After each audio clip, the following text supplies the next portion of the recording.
ये सुबह का टाइम है। आज अल्हम्दुलिल्लाह मौसम अच्छा है, धूप निकलेगी मुझे लग रहा है इंशाल्लाह।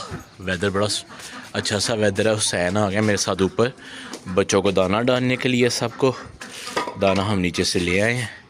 ज़ैनब ज़हरा भी साथ है हुसैन से। अब डोर ओपन नहीं हो रहा। हाँ जी हुसैन, हो गया ओपन? चलो ठीक है, थैंक यू।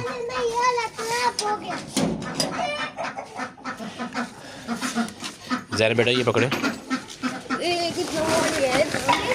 हाँ अभी देखना डक्स बोल रही हैं, वो देखें। हेलो डकी, कोई अंडा शंडा? डकी वगैरह ने कोई अंडा शंडा नहीं दिया हुआ। मुझे पकड़ा दे, खेलना जाए मेरा बेटा, छोड़ दें बस। ओहो पहले मैंने जूता चेंज करना होता है।